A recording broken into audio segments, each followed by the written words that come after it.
Good morning children, how are you all. मैं नीता घोष आज आपका लेसन नंबर 14 विराम चिन्ह यानी कि पंक्चुएशन एक्सप्लेन करूँगी। विराम चिन्ह क्या है? तो विराम का अर्थ क्या होता है? रुकना होता है। तो विराम का अर्थ होता है रुकना। बोलते समय अपने विचारों एवं भावों को सही ढंग से व्यक्त करने के लिए बीच बीच में रुकना पड़ता है। लेकिन जब हम ये बातें कुछ भी बोलते हैं तो इसका पता हमें नहीं चलता है। तो भाषा को लिखते समय इन रुकने को व्यक्त करने के लिए कुछ चिन्हों का प्रयोग किया जाता है। भाषा में स्पष्टता लाने वाले इन चिन्हों को विराम चिन्ह कहते हैं। इसका मतलब है कि जब भी हम कोई बात किसी से करते हैं तो जहाँ जहाँ पर हम रुकते हैं तो उसका पता नहीं चलता है। लेकिन जब हम किसी चीज़ को लिखते हैं, किसी भी वाक्य को, किसी भी अनुच्छेद को, तो इन विराम चिन्हों का प्रयोग करना बहुत ही ज़रूरी होता है। नहीं तो वह वाक्य अधूरा होता है, यानी कि वो सही नहीं होता है। अब ये विराम चिन्हों का प्रयोग हम कब और कहाँ करते हैं इसे हम देखेंगे और विराम चिन्ह की परिभाषा जानेंगे। तो विराम चिन्ह की परिभाषा है लिखित भाषा में स्पष्टता लाने के लिए प्रयोग किए जाने वाले चिन्हों को विराम चिन्ह कहते हैं।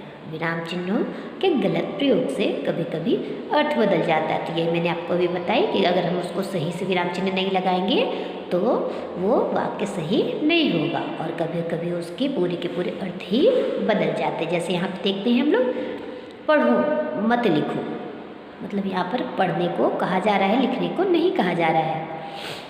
पढ़ो मत लिखो। अभी यहाँ पर देखिए, ये यहाँ पे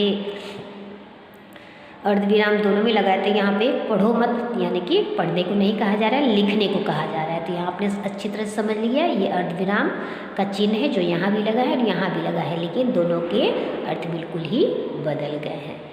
अभी विराम चिन्ह कई प्रकार के हैं, आओ इन्हें जानें। अभी हम लोग जानते हैं विराम चिन्ह, बहुत तरह चिन्हों के का प्रयोग तो आप जानते हो। अभी कुछ चिन्हों के प्रयोग को हम यहाँ देखते हैं, समझते हैं और उसका प्रयोग कहाँ कहाँ पे होता है इन बातों को जानते हैं। तो पहला है पूर्ण विराम। तो इस चिन्ह का प्रयोग वाक्य समाप्त होने पर किया जाता है। इस चिन्ह का प्रयोग सबसे अधिक होता है, जैसे कमल पढ़ रहा है, सोनिया गा रही है। तो आप तो हमेशा ही कोई भी सेंटेंस, कोई भी वाक्य लिखते हो तो उसके बाद आप पूर्ण विराम लगाते ही हो, और अगर नहीं लगाते हो तो वह वाक्य अधूरा रहता है।